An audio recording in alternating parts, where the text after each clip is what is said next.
Hello दोस्तों, लक्ष्य learning channel में आपका स्वागत है। आज हम लोग करने जा रहे हैं एनसीईआरटी की क्लास 6 की बुक का चैप्टर नंबर 4 जो है वस्तुओं के समूह बनाना। आज हम इसमें वस्तुओं के समूह बनाने के बारे में पढ़ेंगे। हम इसमें चैप्टर्स के जो मेन पॉइंट्स हैं सिर्फ उनको ही देखते हुए आगे बढ़ेंगे। तो शुरू करते हैं। वस्तुओं के समूह बनाना। वस्तुओं के समूह बनाने के बहुत से तरीके होते हैं, जैसे उनके आकार के आधार पे, आकृति के आधार पे। आकार के आधार पे मतलब गोल हैं या किस तरह के हैं, आकृति उनकी क्या है, खाद्य है या अखाद्य मतलब खाने योग्य है या नहीं है, कठोर है या कोमल है आदि। इसी तरीके के अन्य बहुत सारे, और उसके बारे में हम आगे चर्चा करेंगे। हमारे चारों ओर की जो वस्तुएं हैं वो एक या एक से अधिक पदार्थों से बनी होती हैं। जैसे चेयर है, वो उसमें मेटल भी होता है, लकड़ी भी होती है, और इसी तरीके की अन्य चीज़ें भी। वो या तो एक पदार्थ से बनी होती है या एक से अधिक पदार्थों से बनी होती है। जबकि एक पदार्थ से विभिन्न प्रकार की वस्तुएं भी बनी हो सकती हैं। जैसे लकड़ी से दरवाजे भी बनते हैं, खिड़कियाँ भी बनती हैं, बेड भी बनते हैं, और भी कई सारी चीज़ें बनती हैं। और अगला है पदार्थों के गुण। इधर पे हम इन्हीं गुणों के आधार पे वस्तु पदार्थों का जो हम समूह बनाते हैं इन्हीं गुणों के आधार पे बनाएंगे। इसीलिए उन समूहों को बनाने से पहले पदार्थों के गुणों का अध्ययन करना ज़रूरी है। इसमें ये कहता है किसी वस्तु को बनाने के लिए किसी पदार्थ का चयन किया जाना उस पदार्थ के गुणों तथा उपयोग की जाने वाली वस्तु के प्रयोजन पर निर्भर करता है।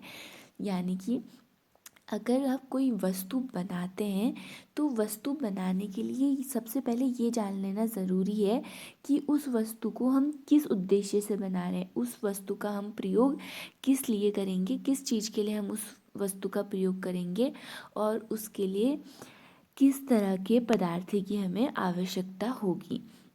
जैसे हम ग्लास, एक पानी पीने का ग्लास बनाएंगे तो वो हम डिस्पोजल वाले ग्लास यानी कि प्लास्टिक से भी बना सकते हैं।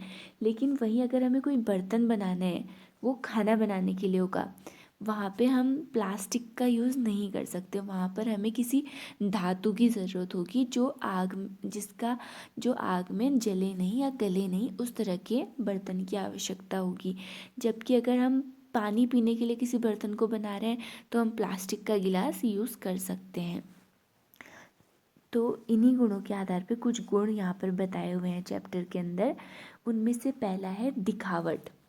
पदार्थ का दिखावट, वे पदार्थ जिनमें द्युति या चमक होती है। द्युति का मतलब होता है चमक। द्युति या चमक होती है, वे प्रायः धातु होते हैं। आपने देखा होगा कि लकड़ी, उसमें चमक नहीं होती है तो वो धातु नहीं है। उसी की जगह पर लोहा है। लोहा भी ताज़ा कटा लोहा आपने देखना है। अगर कोई लोहा जो काफ़ी पुराना है, जिसमें जंग लग चुकी है, उसमें चमक नहीं होगी। अगर आपको उसमें देखना है कि वो धातु है या नहीं है, या तो आप उसे रैगमार से रगड़ के देखिए, अगर उसमें चमक उत्पन्न होती है तो वो धातु है, या उसे काट के देखिए, तो ताजे कटे पे देखिए तो उसमें चमक होगी तो वो धातु होता है। ऐसे ही तांबा हो गया, चांदी हो गया, सोना हो गया, इनमें इनकी अपनी चमक होती है और ये धातु होते हैं। अगला पदार्थ का गुण आता है कठोरता।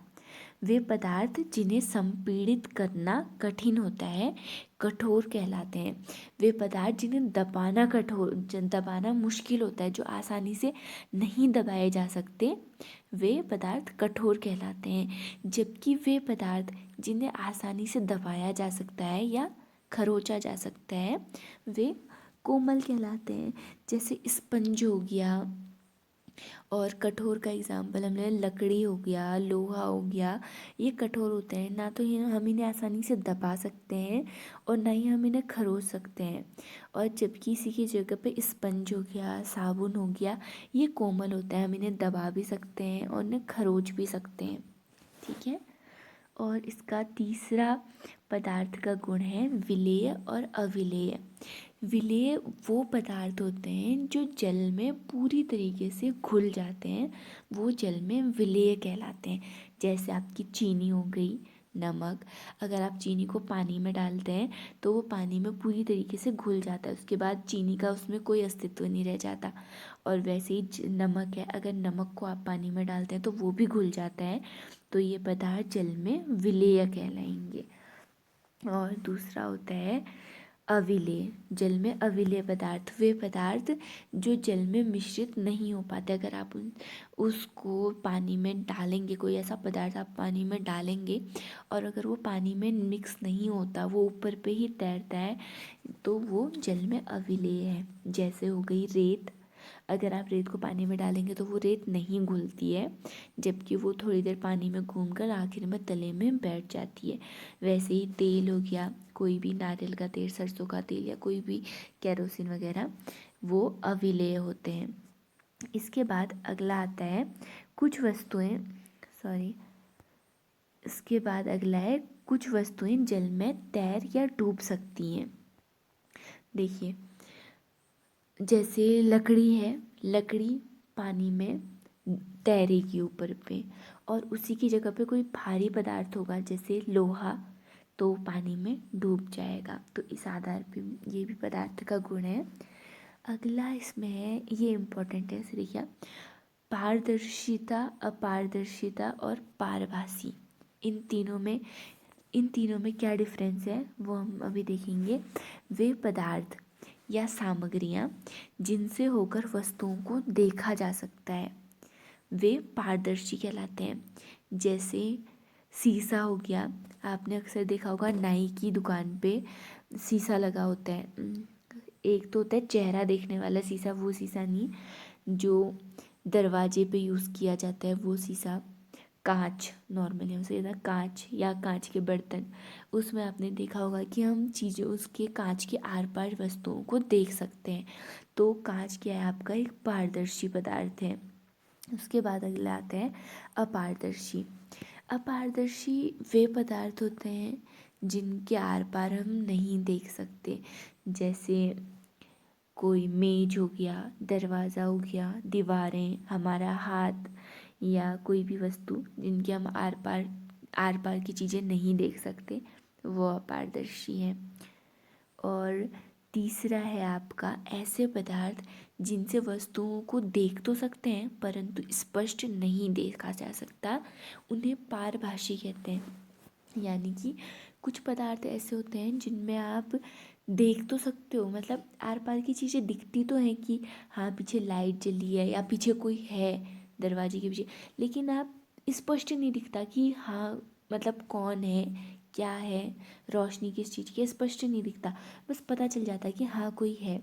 इसका एग्जाम्पल आप ऐसे ले सकते हैं, जैसे एक पेपर ले लीजिए, पेपर में तेल लगा लीजिए, तो तेल लगाने के बाद उसे सुखा दीजिए, उसके बाद उस पेपर के आर पार हमें हल्का दिखता है, थोड़ी बहुत चीज़ें दिखती हैं, पूरी नहीं दिखती। तो ये वो कागज़ आपका हो गया पारभाषी हो गया। अपारदर्शी का एग्जाम्पल आपको पता है, कोई भी हो गया, तो वो जिसके आर पार हम नहीं देख सकते वो अपारदर्शी होते हैं। ये आपका चैप्टर इतना था। अब इसके लाभ क्या होते हैं, ये तो वो चीज़ें थी जिनके बेसिस पे हम पदार्थों का समूह बना सकते हैं। एक देखिए, दिखावट के आधार पे हम पदार्थों का समूह बना सकते हैं कि कोई दिखने में कैसा है, चमक है या बिना चमक के है, तो इस आधार पे हम पदार्थों के समूह बना सकते हैं। दूसरा समूह हम कठोरता के आधार पे बना सकते हैं, कठोरता और कोमलता के आधार पे कि ये चीज़ कठोर है, ये कोमल है, एक समूह इस आधार पे बन गया। दूसरा समूह होता है जल के विलेय या अविलेय होने के गुण के आधार पर। नमक, चीनी ये सब जल में विलेय हैं, जबकि बालू वगैरह जल में अविलेय हैं, एक समूह इस आधार पे बन गया। अगला समूह जो वस्तुएं जल में डूब सकती हैं और जो वस्तुएं जल में तैर सकती हैं, एक समूह इस आधार पे बन गया। और एक समूह बन गया हमारा पारदर्शिता, अपारदर्शिता और पारभासी के आधार पे एक समूह बन गया। तो ये कुछ समूह बनाए हमने। अब इन्हें हमें समूह बनाने की ज़रूरत क्यों पड़ती है, इसकी आवश्यकता क्यों है, इसके लाभ क्या हैं। इसके लाभ देखिए, एक तो भंडारण में हमारी सहायता हो जाती है। भंडारण में देखिए, हमें जैसे दालें हैं घर में, रसोई में दालें एक तरह की दालें हम एक साथ रख देते हैं और अलग तरह की चीज़ें चावल हम अलग रख देते हैं। तो यह भंडारण में सहायता होती है एक जैसी चीज़ें एक साथ रखने से, और सुविधा भी होती है। अब दालें हमने रखी तो हमें पता है कि दालें इस कॉर्नर पे हैं तो हम उसी जगह से दाल उठाएंगे। और अगर हमें पता है कि हमारा पेन रखने का स्टैंड यहाँ है तो सारी पेनें यहीं होंगी। उसमें भी हम डिवाइड कर देते हैं कि ब्लू पेन एक साइड, ब्लैक पेन एक साइड। तो हमें पता था कि ब्लू पेन हमारी इस साइड है, तो हमारे लिए सुविधा रहती है उधर पे गुणों का अध्ययन करने के लिए। इससे हम गुणों का भी अध्ययन कर सकते हैं। जैसे अभी हमने कहा नमक और चीनी के बारे में हमने बात की, हमने इनका वर्गीकरण कर दिया जल में विलेय होने के आधार पे। उसके बाद हम इनके गुणों का भी अध्ययन कर सकते हैं कि ये जल में विलेय तो हैं लेकिन एक नमकीन है, एक मीठा होता है, या इसी तरीके से हम अन्य गुणों का भी अध्ययन कर सकते हैं। जैसे तेल है, जल में अविलेय है तो वो ऊपर में ही तैर लेता है। तो अगर हम एक तेल का अध्ययन कर लेंगे कि ये जल में किस तरीके से वो अपना प्रतिक्रिया देता है, तो हम सारे तेलों का अध्ययन एक तरीके से उसमें हो गया। अगला है समानता का ज्ञान। हमें उस तरह की सभी चीज़ों की समानता का ज्ञान हो जाता है कि वो सारी समान है या असमान है करके इस चीज़ का भी ज्ञान हो जाता है। तो इतना ही आपका ये चैप्टर था। उम्मीद है आपको ये सारे मेन पॉइंट थे और उम्मीद है आपको ये सब समझ में आया होगा। और अगर आपको चीज़ें समझ आई और आपको अगर चैप्टर क्लियर है तो प्लीज़ लाइक और सब्सक्राइब कर लीजिएगा चैनल। Thank you.